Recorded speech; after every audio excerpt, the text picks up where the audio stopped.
back to another episode of Student of the Game. I'm your host, Brad Noll, and I'm with Doug Noll, my dad. Welcome to the show. Thank you, Brad. Nice to be here. So I had to call the coach. That's his hashtag, call the coach. And we've got a pretty fun episode today. It's fun for me. So if you don't enjoy this, I'm having fun anyway. So this might just be for me that we can record this episode of my dad and I having a conversation. But I think you have a fantastic story. I think it's a story that a lot of us can see ourselves in, and I think it's very appropriate for Student of the Game. So we're going to talk about you chasing after your passion and your career, and then having it being pulled out from underneath you and what you've done since then. So if you're listening right now and you have a goal and you feel like you failed at it, or you've tried something and it's been taken away from you, I think there's a greater purpose, and that's what we're going to share today. So why don't you take us back? Tell us a little bit about your start in Bern, Indiana, as a legendary basketball player, and tell us what that was like. Well, in Bern, Indiana, which is about 4,000 people, there's not a whole lot to do back in the 60s and 70s other than play basketball. So my dad kind of got me started with that, playing some semi-professional basketball. And also, I think at one point in time, he was the last cut from Ball State after he came back from the service. So that was kind of ingrained in me early.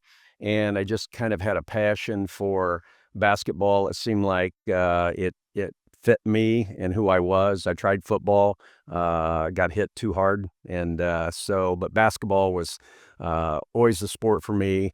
Now golf, and I played basketball and golf in high school, but loved basketball. We would play as much as we could till they turned out the lights at the school every night, and I was only a block away. So I played a lot of basketball growing up, and obviously wanted to play in college, and I did. So we just continued the journey, and it was a small town in Indiana, and kind of the basketball mecca. Our town is 4,000. Our high school is 400, and our new gym that I got my senior year seated 5,000 people, and we generally packed it out. So good weekend nights in Indiana, and that's what we had to do. Well, like they say, it's just basketball in 49 other states, and it's different here. So for you listening, if you're not in Indiana, we've got a lot of listeners across the pond. We've got listeners in California and all over. If you've seen the movie Hoosiers, that's about as close to real life as my dad probably lived. Is the caravan of cars driving to the away games, and it's fun. You're in town right now because Delaney, my middle child, just started her basketball career in high school, and so she's got some games this week. You and Rhonda are in town for, but that's Indiana for you. It's basketball, and you packed the arenas. And tell us a little bit about your journey. You went to Division I school, like most kids. Probably got caught up. You got the attention of a Division I school, went to University of Wyoming, and that didn't work out. And then you transferred back to Grace College here in Winona Lake in Indiana. But what happened? We can skip some of the story, but what happened when you came back to Grace? I heard in 2.5 years you were the all-time leading scorer. You had a Well, pretty good career.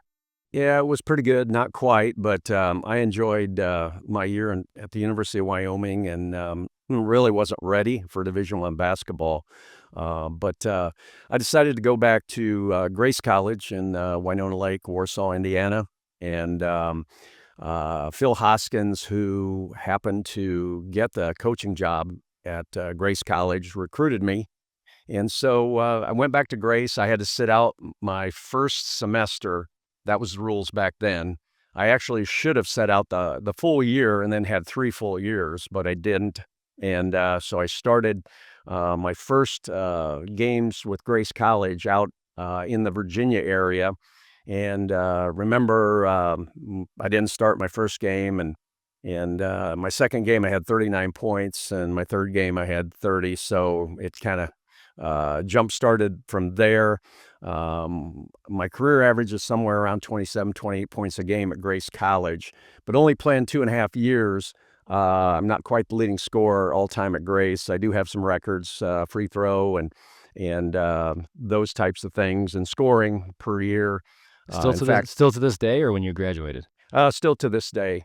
But my senior year, I happened to be the third leading scorer in in the country behind Freeman Williams of Portland State and a guy named Larry Bird that most of you have heard of at Indiana State. And then I had 2 years in a row, the New Orleans Jazz sent our SID information that if I was a senior, they wanted the information. And so my senior year, they called up and I had a free agent tryout in the summer. Obviously, I wasn't good enough for the NBA, which I knew, but it was a lot of anticipation. And then I was going to go overseas to play. But Phil Hoskins had left my senior year, and Jim Kessler became my coach my senior year. And Phil called me up and said, I need an assistant coach at Malone College, now Malone University in Canton, Ohio. So I went over there and coached there for a year. But then the family had a real estate business, and that's really how I got into real estate in 1981. Started my real estate career when interest rate came down to 18% to buy a house Hold from on, time 20. out, time out, time out. This is not a real estate podcast, but I know a lot of realtors are listening, and a lot of realtors are kind of up in arms with the high interest rates. But you're saying you started in real estate at 18%. Yeah, it came down from 21 in the late 70s, and so I think if you could sell real estate at that point, it's just about any time you could sell real estate, and you would do different things. House prices had to come down a little bit, and again, back at that time, we didn't have $400,000 and $500,000 houses. We were selling 30, 50, $60,000 houses. Yeah, but That the average income probably wasn't 50, 60, uh, 70,000 either, right? I mean, no. there's a trade-off to that. If somebody's listening right now and you're struggling in your business because you can't figure out how to sell something, I think it's important to go back to the fundamentals. Like, this podcast is all about mastering the fundamentals, and I want to make a real estate comment right now. People move because their lifestyle isn't suitable for the home that they're in or the apartment that they're in anymore, right? People get married and they want their own home. People have babies, they need a bigger home. Babies leave and they need to downsize. There's death, divorce, delinquency. There's moving. There's the number one reason people are moving today is to get closer to family. And so what I'm hearing you say is even in 18% interest rate environments, those lifestyle changes created people moving. There's always opportunity if you see it. And I guess, sorry to interrupt, but I think that's important to understand. Hello, you sold home. People were still moving at 18%, and it's because that's what the rate was when their lifestyle changed and needed to buy a home. Sorry for the shameless real estate plug there. So, Oh, so no back problem. to the 80s. You're selling real estate in the family business. Yeah, and during the 80s, I ended up owning two real estate companies and two auction companies. And with the auction company and your grandfather, Maynard Ms. Lehman, we would auction off farm ground, farm equipment. We would auction off antiques, collectibles. We would have estate sales. We auctioned off bowling alleys. We auctioned off daycare centers. So we were just kind of the general auctioneers of the area, and I really enjoyed that part of my life. But as I grew towards the end of the 80s and you started to play basketball, This is a big part of this is a transition I want everybody to hear. So the transition comes. You're in auction. You're doing real estate auctions. You're in the family business, and now there's a transition. But before we get to that, I just want to give you one opportunity. We've never had an auctioneer on the podcast, and most people listening have probably never heard an auctioneer. Are you willing to auction for like 10 seconds? yeah, I suppose I could give it a try. It's been a Let's hear while, it. but at 35 and now 7.5 and now $40. At 42 and a half and a pie, 45, 7.5 and now 50. Now 55, now Yep. 60. You're out in the back at 60, now 2.5 and a pie, 65, now 7.5 and now Oh my $70. gosh, that's a mic drop. Oh, first time on the podcast, we got an auctioneer. This is unbelievable. Okay. All right. Well, I should have gone 5,000, 10,000, and higher. I just started with the lower ones, Hey, but you're good. anyways, it was probably selling some dishware or something like that. So it was a lot of fun. This is awesome. If you're driving right now and you just heard an auctioneer coming through your speakers, you're probably thinking, what in the world are we talking about? But we've got a great podcast with my dad here. We're going to call the coach. But why is that important? Because there's a transition from auction. You were auctioning. You were the number one place, right? If somebody wanted to sell something, they came to you guys. You were the best at what you did in the community and around. And then a transition happened. What happened? Well, as I mentioned a little bit earlier, you started to grow up and got into the second, third grade where I was coaching you and some other players at South Adams, where we lived in Bern. And it just kind of clicked to get my that desire back to coach again and to be a part of basketball. And so I actually had an offer from a coach at Indiana Wesleyan University. I don't even know if I told you I've this, never go but Wildcats. Dave Berline was at Seattle Pacific for a while, came back to Indiana Wesleyan, and I got to know him. And he wanted me to be his assistant coach at Indiana Wesleyan. Well, that was only about 45 minutes from my house, and I kind of thought if I just stayed in Bern and drove back and forth, I wasn't committed 100%. But I called Jim Kessler up at Grace College, and this was late '80s, and I asked him if he had any positions open, and he said, "Yeah, but they don't pay." So I had to talk to the family and my wife, and what do you think about this? I think it's pretty good. And everybody was like, "What? You're not getting paid?" And I said, "Well, we'll figure it out." So right about 1990, we packed up from Bern, sold our house in one day because somebody heard we were moving, and we had built a new house. And so we ended up moving to Warsaw, and you went in the fourth and fifth grade, I believe it was, to Jefferson. And it was funny that I didn't realize at the time that the year before, and Grace College has always been pretty good in basketball. They won 10 games. And I never really gave that a thought that, well, they're not very good, but I'm coming up here to coach. And for so for free. for free. So, well, kind of for free, but I've always got some ideas. Sometimes they don't work out, but other times, sometimes they work out. And my thought was, why don't I ask them if I could raise money for the athletic department, and then I get a percentage of it. And so they said, okay. So I was the development director, and I was the head golf coach for 2 years and the assistant basketball coach for 2 years. And during those 2 years, I recruited two players from Bern, Trent Lehman and Ben Fox. Ben Yeah. Fox. Thank you.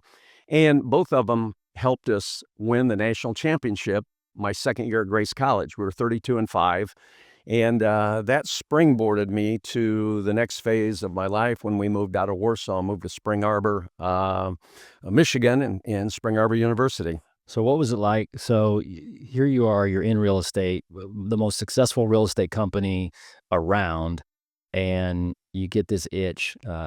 One part you left out is we went 10-0. So our basketball team went ten Yeah, and 0, didn't lose. So at this point, your coaching record is flawless. You know, you're batting 1,000% at I this should point. have stopped right then, I think. But uh, Well, I think the story is really cool about how, and anybody who knows me knows that, I love goal setting, I love dreaming, I love achieving, I love action.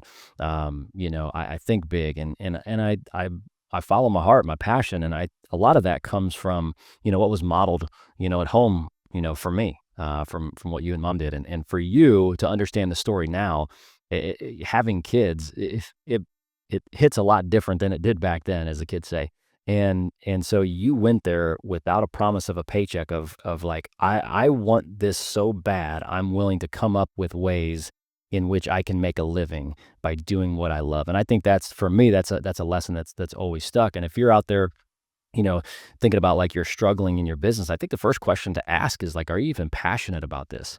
I talk to my team all the time. Like, nobody on my team, and I know this for a fact, haven't asked them yet, but I know this for a fact, nobody on my team grew up saying, I want to be a realtor. Like none of them. Like real estate just kind of, you happen to fall into it. But what it can do for you, it provides so many opportunities, but you got to do something with it. And I think for me, I look at you taking that passion of like, I really want to do this, and I'll figure it out. And it's awesome. So I want to celebrate that. yeah. So you won a national championship at Grace. Now all of a sudden it's like, okay, do I want to do this full time? Can I do this full time? You kind of probably got some confidence from being on the staff at Grace, where you won a national title. You saw what the process was. We talk about mastering the fundamentals and falling in love with practice. You made a shooting video to make some money. I remember rebounding for you. We don't have to go back to the archives there, but there's a VHS out there somewhere where you and I have some shorts hiked up and wearing some Reebok pumps, I think, on a free throw shooting video. But Yeah. then you went to Spring Arbor, had massive success at Spring Arbor. That's where I kind of say I grew up. That's my formative years in middle school and high school there. I'm glad that you took the job at Spring Arbor because that's where I met Lindsay. But you had a huge, a very successful career. Why don't you take us to kind of the end of that career when you get a call to come to Fort Wayne, and Yeah. a couple Well, calls to come to Fort Wayne. yeah, and if you don't mind real quick, when I went up to Spring Arbor, they had not won 10 games in a season in 10 years, and, that was another challenge. And I remember an interview with 7, guys in suits asking me what my goals were for Spring Arbor, and I said, "Well, to go to the national tournament, next year," and they all started laughing at me, and I was kinda, like, taken aback, but I said, "Well, we're gonna have to change the culture, the mindset, the work ethic, and completely revamp everything. We gotta get some better players," and I started out with Jim Linhart, who played at South Adams, and 1 second's gone to the national tournament. So, those goals pushed me through Spring Arbor to where we were number 2 and number 4 in the country, from that standpoint. But it was my 5th 4th year at Spring Arbor.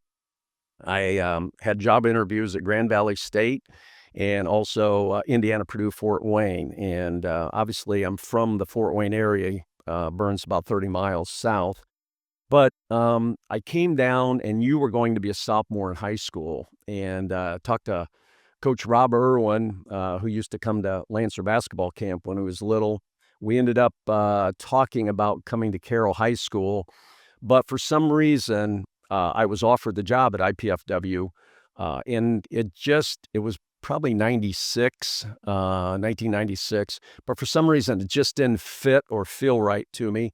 And I remember driving back to Spring Arbor and talking to Butch Perchan, who was the athletic director at the time, and I said, it's not the right time. And so we stayed for another 3 years, and you got to finish your high school career at Jackson County Western. Excuse me. And then IPFW called back again 3 years later, and you'd already signed and committed with Spring Arbor University. Mhm. So there's a whole nother story there if you want to go down that path. Sure, yeah, and I played varsity as a freshman. It was a smaller school. Wasn't the smallest, but it was in a really good conference, and had a pretty solid freshman season. But I don't know. I think I go back to a comment that when we moved from Bern to Warsaw, I was young enough, I didn't know what was going on, and then as I was, in elementary school in Warsaw, we were going to move again. And so I always remember saying to you, it's like, well, I didn't want to move to Warsaw and it was great. And so I don't want to move to Michigan. So I guess it's probably going to be even better, and I got to have an open mind. And so we took that open mind up to Michigan. But, yeah, I ended up, was able to play all 4 years at a high school. I had a pretty successful high school career. Was first team all state a couple times and, scored a lot of points. But I think for me, the thing that I've learned is, there's always opportunity on the other side of your comfort zone. And if you're hearing this right now and you're thinking about something that's uncomfortable, whether it's growing personally or in your job or professionally, I think there's a lot of beauty on the other side of your comfort zone. It doesn't feel good going through it, and I think our life is like that. And then IPFW called again, and I think that was I was a student of the game at an early age before I knew what being a student of the game was, and it's because of, all the sayings and the quotes that I've heard over the years. The one that sticks out the most is when you say there's more to life than basketball, but through basketball you can learn many lessons about life. And that's kind of the definition of student of the game. Like whatever game you're playing, for us, for our family, it was basketball, and we learned a lot about life. I say this podcast was birthed because I have a master's degree in business from the locker room. Whatever you're going through in life, you can learn from it. It has clues if you pick up those clues, and I think you use those clues to follow your passion. And I remember the conversation of, hey, you've committed to Spring Arbor. I wanted to play for my dad. I was recruited. There were some Division I schools recruiting me. Not a lot of smaller schools were recruiting me because they probably figured if I was going to go to an NAIA school, I'd play for my dad. Got recruited Division I, and I just kind of made a decision early, and I said, I'll never get this chance again. I'll never get this opportunity again. So let's try it. And then Yeah. you came back, after my senior year. I remember we lost the first game in the playoffs in high school. We got upset, and you just kind of said, "Hey, what do you think about this?" And I just said, "Hey, let's try it." So, Yeah, I think, I waited till your season was done, but they mhm. had called back and Doc Skelton, who is a Hall of Famer at, Purdue Fort Wayne now, called me back and I actually turned him down again, and then he called and said, "Doug, you really need to take a look at this because you're from the area and, your son can play here, it's great. We're thinking we're going Division I." So, I remember asking you, and your first thought was, I don't think so. And then we talked a little bit more, and I said, well, let's just go look, and then you decide where you want to go to college, and I'll coach you there. And that was really an out for me to let you decide, not me. And if I decided and it turned out wrong, then it would have been on me. So I was kind of like, you go down, let's look. You decide where you want to go to college, and then I'll coach you there. And it ended up at IPFW, and it was, a start of Division II and then transitioned into Division I, and it was, not easy, by any stretch of the imagination, but, again, we built the foundation for John Kaufman and Purdue Fort Wayne. I was just out there yesterday watching practice, talking to John, and I'm proud of what they're doing right now at the university and also the men's basketball and other programs out there as well, but, proud that we got everything started Division I. Well, I think for me, when I think about that, and yeah, PFW is an amazing program right now. If you're in Fort Wayne and you want to see a great brand of basketball, head over to the Coliseum. Watch the men's and the women's programs. They're both phenomenal. So the coaches are doing a great job. What you're going through right now, what you, the listener, are going through right now, I hope you understand it's not in vain because it was a challenge. Like to say taking that program from Division II to Division I, not being in a conference, always playing these guarantee games where you're getting paid money, but you're getting your head knocked in every single night. You maybe have a chance to win, but probably not. And and understand there's a bigger purpose. Like, I look back now and I say, we helped start that. That it's not where it is today without us starting it. And we didn't enjoy going through it, but we are now enjoying the fruits of the labor. And so I was just telling Delaney the other night, like, you have to understand that you were that little girl going to the basketball games and wanting to be that girl. Now there are little girls coming to your game tonight and they want to be you. That's a responsibility that you have to do something with. If you're leading a team, if you're a leader, a manager, if you lead people, which is everybody, there are people who want to be in your position and you feel bad for the position you're in. There are people who wish they had your life. And so I think that's important to understand too is, in business, you're not just building it for you and for what you're getting. Like there's the bigger purpose, and when you work for that bigger purpose, there's I think a deep level of appreciation for what you're going through. I have it now. I maybe didn't as much. So tell us a little bit about, that journey through Division I, and then I think the climax of this story ends in a different direction, but walk us through that. Yeah, when we transitioned, it was kind of a lot of excitement in the community and we had Oregon State coming in, and we started off with Morehead State, and it was a process, and, we were competitive, I can say that. We didn't win a lot of games, but we were competitive. But, as we went longer and longer, we became what I would consider the cash cow of the university. And our chancellor didn't even know that we could play basketball games and get paid for them. So I kind of told him that, and maybe I shouldn't have, because then he started wanting more and more guarantee games. To give you an example, today, like Purdue Fort Wayne may play 3 guarantee games a year. And right now they'll get over probably $100,000 per game. Back when we started, we were getting $35,000 a game, and I think we ended up in our biggest year playing 15 guarantee games. Now, what that means is we're playing high-end universities, uh, power conference fives, Notre Dame, Michigan State, Purdue, Marquette, Iowa State. We played them all, and that added up to a lot of losses too. And it gets difficult sometimes when you're in practices and you're explaining to the team, what we need to do to win, and in the back of your mind, you're like, "Yeah, I'm not sure, we're gonna win, but I've gotta continue to be positive and gotta continue to, have these players trust me, as we move forward through Division One." And the biggest issue and they're doing it right now, but the biggest issue was we were not in a conference when we started, in Division One, and so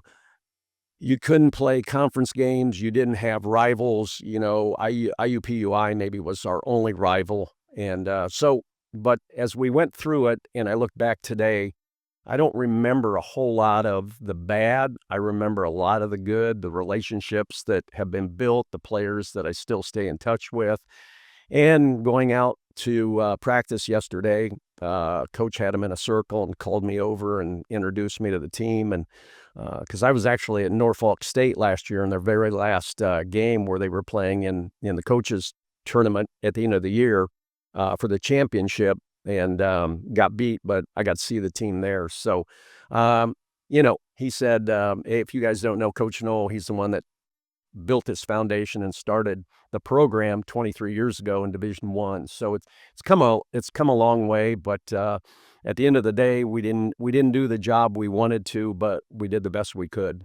Well, I think it's important for I'm gonna speak to my team here for a second. So if everybody's listening, if you can just kind of know that I'm speaking directly to my team right now, I think there's a lot in your story that we um, can relate to. So you tell me you went from top of the world Spring Arbor, nationally ranked, top 5 in the country year over year, playing for the national championship, like having that type of a caliber team. Y- You had an unbelievable record and unbelievable success at Spring Arbor. And then you go to IPFW and we can't win any games. And I think that that feels a lot like the real estate market. When interest rates are 3%, everybody's buying. And when interest rates are 7 or 8%, nobody's buying. And you have to ask yourself, is it because I'm a bad realtor? Like, did you ever say, am I a bad coach? Right? I mean, you got put in a situation that hardly anybody could have had success in. Yeah. And I think what we have to do is we have to find those clues that show us like, hey, w- the environment we're in doesn't make us good or bad, right? I mean, you had success at Spring Arbor, and the fact that we couldn't transition that over to IPFW doesn't necessarily say how you were as a coach. And so in this real estate environment, if you're in an industry right now that is a little challenging, you've got to ask yourself, okay, how do you win in this environment? And I think you have to start peeling that back a little bit. How do you win in this environment? And I think what I see is there's so many similarities to coaching as there is to running a business, and I want to give you credit because I think you were set up to fail. It was a very tough position, but I think you handled it well. And the best part of it is the connection you have with the program now, knowing that they are appreciating you. They're elevating you as kind of like that. You're the Mount Rushmore of IPFW. I mean the one that got it started, and somebody else had to take it over and make it better. And now there's more tools and there's more resources, and that's great. And I don't think that there's any bitterness from that. But so then walk me through. You had a famous saying that says, coaches either get fired or they retire. One of the two. You usually don't just set off into the sunset, very easily. So walk us through what happened when you got let go. Yeah, the coaches usually get fired or they're going to be fired down the road, but including the great Bob Knight from Indiana. So we struggled, but we won some games. We were competitive. I remember going to Purdue and playing against Coach Gene Cady, and we were kind of the stepsister school. And we went down to their tournament and ended up, we had an Indiana All-Star. We had Dave Simon, our center, who was ranked the second best center in the country behind Miki Okafor of UConn. And we're down one at half and we lose by 11. And Gene came up to me and said a couple words like, if you play like that the rest of the year, Doug, you'll never get beat. And he said a couple other words in there that I don't want to say on the podcast, but I said, whatever, Gene, but thanks for having us. And we were competitive, but on the long run, we just got wore down. It just took a toll on myself and my staff. And So in January, I think in my sixth season, I got called into the office and remember the day, remember everything. And they said, you're going to be fired. And it kind of just numbing. I just was like, in some ways, it was a relief. Other ways, it really, really hurt. And I didn't know really quite what to do. I went home and I was home by myself, just kind of looking at the four walls, wondering what was going to happen next and everything. And all of a sudden, I started getting a lot of calls from other coaches, and actually had some offers, to coach other programs the following year. But yeah, I had a press conference, and Mark Pope at the time, my athletic director, who I'm very good friends with, um, asked me what I was going to do. And I said, it's just my time to thank everybody in Fort Wayne and especially the university for giving me the opportunity.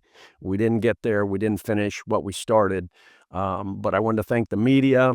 I wanted to thank all the people that have, stuck with us. And so I did that. And then just kind of didn't know what to do for a while. But I had a lot of opportunity to go into coaching, but your sister, Abby Grubbs now, was in her third year at Bethel College, and I really gave it a lot of thought.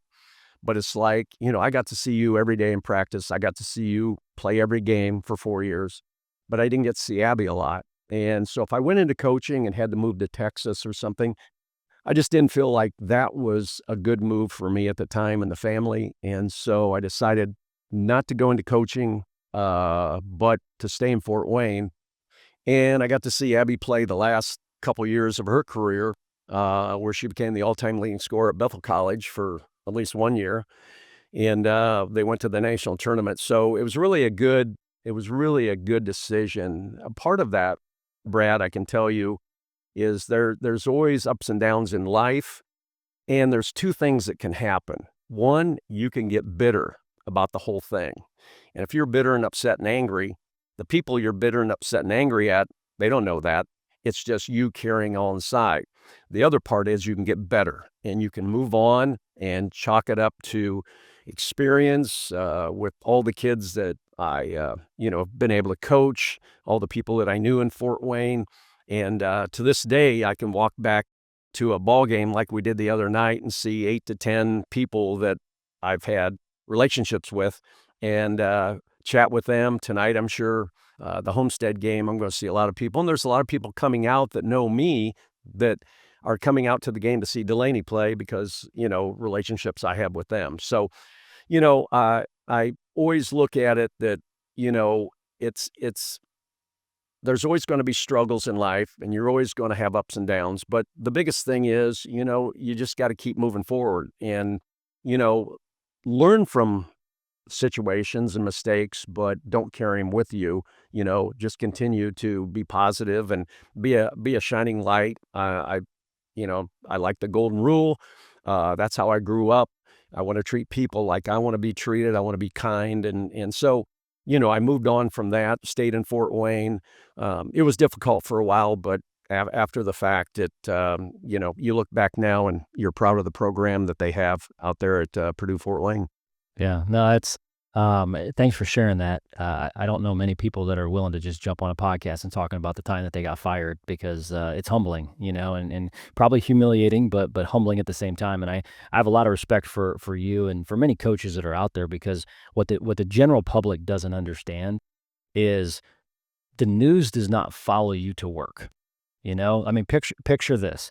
Picture, it's a Wednesday. You're listening to this podcast on a Wednesday. I don't know when you're listening to this podcast, but whatever day you're listening to this podcast, act like the news is going to come to your work today and they're going to report how you did tomorrow to everybody. I mean, that's essentially the life that you lived is they gave you a grade every single time you went to work. Is your team ready for the preseason? Did you recruit well? How's your recruiting class? Did you play well? Did you win? Did you lose? That happened every single day. And so that's the life that I grew up watching. I watched, my dad in the spotlight of people critiquing him at work every single day, and so I think that kind of built some resiliency in me. That built some mental toughness to say, okay, if that's how you're going to be, critiqued every day, then I need to go to work, just like they're watching me too. And so, thanks for sharing about the firing. What's crazy that I don't think you shared with the listeners is the game your last game coaching was against Wyoming, which is where you played for a year, and the athletic department asked you to get one more game that year, and that's the game that you went and got for them so that they can make some more money. Not about them, right? That there's no ill feelings there, but it's ironic, the irony of you played at Wyoming, you got that extra game, and then that was your last game coaching. So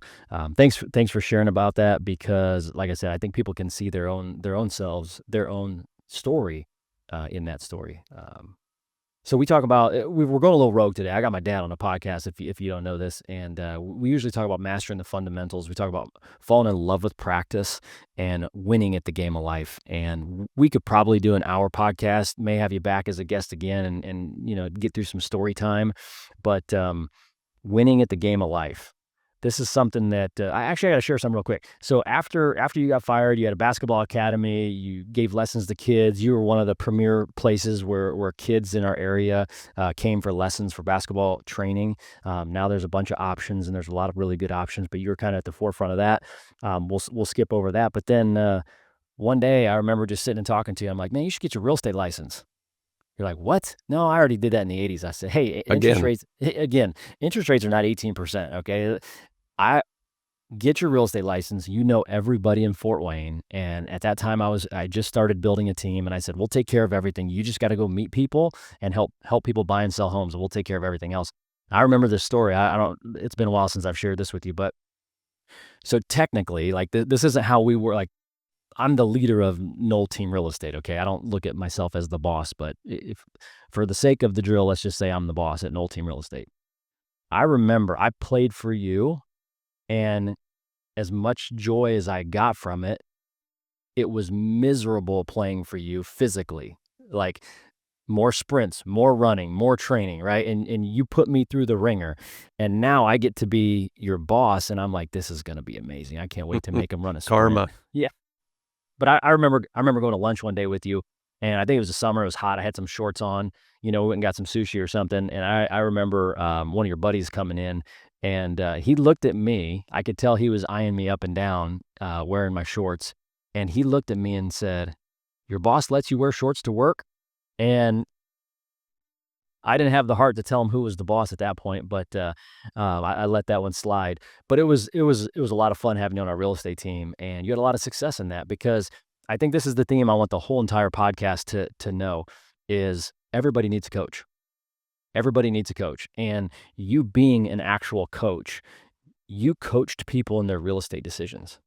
You coached buyers make great decisions. You coached sellers. I remember there was nobody better on our team that when a seller was getting ready to put their home on the market, I remember you getting listings because you were the one that was honest with somebody and says, you need new mulch, you need fresh mulch, you need to clean your landscaping up, you need to do this to your house. You were coaching buyers and sellers in their transactions, and you were giving them advice. And it's something that you may not have intentionally done, but that's just who you are, right? I mean, you coach, and so you've got this hashtag now, call the coach, and that's your big thing. Tell people what you're doing now. You are the national sales director, and before we hit record, we just kind of had a little moment here, and we said, isn't it ironic? I'm going to keep using the word ironic or irony. There's irony in knowing that you left a career to go coach and it's a career that you ended up getting fired from, and you now, being out of basketball, are coaching more people than you did when you were there. You're still coaching. Call the coach. Yeah. What are you doing now? Well, it all stems back from you getting me involved in real estate again back in 2009. And I'm like, you mean I have to go take tests and go to school again? And so I did, and I passed my real estate exam and had a great time working with you and the Knoll team. And then had a shift in life, and ended up moving to Pinehurst, North Carolina, um, almost 6.5 years ago. But while I was here with the Noll team, I used a warranty company called Home Warranty Incorporated, and kind of funny name for a home warranty company, but I guess that's all they could come up with. So, uh, home warranty, you need a home warranty with Home Warranty Incorporated. So I used that home warranty for probably 6, 7 years while I was in Fort Wayne. And a good friend of mine who was the sales rep at the time, Scott Kellenberger, reached out when I had moved to North Carolina. And I also got my real estate license in North Carolina. So I had it in Indiana and North Carolina. And Rhonda did too. And then Home Warranty reached out and said, listen, we need somebody in Virginia and North Carolina, and we think you fit the bill. You're a broker, and you've used our company for quite a while. So about 5 years ago, I jumped in my car and started driving all over, trying to, sell home warranties. But more so, I used my real estate background as a broker to really assist other realtors and other brokers because I had the experience and that I was able to get to their level to talk to them about why home warranties are important, not just pitch home warranties, because I actually sat on their side of the desk. So I did that for 4.5 years, and I had great territory. I mean, I went to the Outer Banks, Virginia Beach, all over down the coast. I really enjoyed it. And then our company was bought out a few years back by a Fortune 200 company out of Florida. My boss, Jane, ended up becoming CEO for our company, and she hired me as the national sales director, overseeing a team of about 27 sales reps. And because of my real estate and coaching background, she thought that would really be, exciting. And while other home warranty companies right now are, pulling people off the road and downsizing, we actually have, we've given about, we've had 6 new positions, I should say, this year for sales reps. So we're actually growing exponentially as we move, and we're a national company now. So I've been doing that for not quite 2 years as the national sales director. I don't deal with realtors per se anymore, but I deal with our sales reps. Your We just team, came off our your team, team, you're coaching exactly. them. I'm coaching them, trying to coach them up. We've got we do it kind of like a football team where I've got 7 coaches that are probably have 80 years experience all told with Home Warranty Incorporated, and they coach a couple people in their pod and talk to them each week, and then once a month they get together with their team of 3, maybe 4, and then we just try to be the best company we can be by, continuing to gain education, to, in this tough market where there's less sales transactions last year than in 1993, 30 years. So, there's things that are tough in our business too, but, you just keep fighting through and trying to be the best we can be at what we do. And so I get a lot of joy in that. People look at me, why aren't you retired? And it's like, I've never seen that word in the Bible, so I guess I just keep on going. You were, if my memory serves me right, you were rookie of the year in your 60s at Home Warranty Inc. Like Yeah, rookie of the year, how about that? at 65, right? Well, So, well, I wanna do something real quick. I think I could turn this into another episode, and I think we should. That'd be a lot of fun. We could go back and talk about stories, but I want people to hear the perseverance. I want people to hear chasing your passions. I want people to hear, your resiliency. And I guess publicly, I want to thank you for, my childhood and growing up the way that I did. I wasn't always grateful for it at the time when you were coaching me up about cleaning my room, but I'm proud of it. I think you've been through things, and we didn't even talk about you coaching overseas and doing camps, and you and mom setting up, Cougar basketball camp, and you're making money off the concession stands. Like, you literally were resourceful and doing so much. And so, um, one of the things is in our podcast, we talk about master the fundamentals, fall in love with practice, and winning at the game of life. And I think you've taken that outlook of, whatever I'm going through is going to make me better. And you just kept chasing that. So on this podcast, we believe relationships win. And I think I'm the founder of Creating Relationships Win, but I think I have to say you inspired me for that. And so relationships do win. And so my kids are like, "Hey, give this man his flowers. Send him some flowers." And we believe relationships win. And so who do you think is somebody that you want to give some flowers out that's really helped you maybe see life the way you have, like you're optimistic, you move on, you chase your passions. Who do you want to give some flowers out that's helped you along the way? Well, I think, and this might sound a little corny, but I would like to give you some flowers because, I've watched you grow your business for 20 years, and I've learned a lot from you, which I think is kind of strange, but not. If you grew up in our household, you know the competitiveness that we have. And, so I try to learn from everyone. And, I've watched you grow your business and work with your team as well. And I think I'm very proud of that. As I've always said, despite their parents, our kids turned out really well. And that goes by saying. But I'd also like to give Rhonda some flowers. She's been great.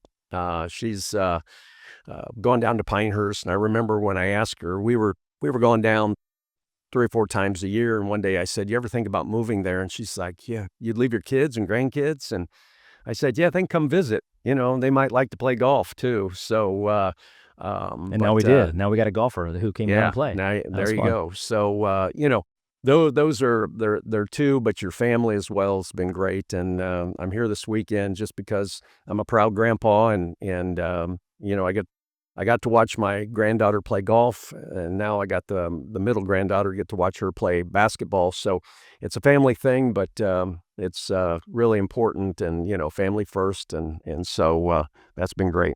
Well, I appreciate you coming on. I wanted to introduce my audience to the founder, the original, the OG student of the game. I've learned a lot, and appreciate you getting on here. Hopefully, you, the listener, you've learned something today. You heard kind of my story through my dad and his eyes, and what he's been through, and what he's accomplished, and what he's overcome. And if I can just share the message of hope and the message of pursue your passions, the money will follow you, and just keep focusing on those fundamentals, fall in love with practice, and eventually you're going to win at the game of life. So, Hey, Dad, Brad. Dad, thanks for being on the podcast. Yeah, and the last thing is, above my real estate desk when I was working for you, I had this saying, "Problems are the price of progress." And so whenever you have a problem, you can't sweep it under the rug. You gotta take it on, full bore, straight ahead, and, take care of the problems, and you just keep moving forward in life. That's awesome. Thanks Well, for having me. hey, relationships win, and I know I'm winning with this relationship. So, thanks, Dad. Thanks.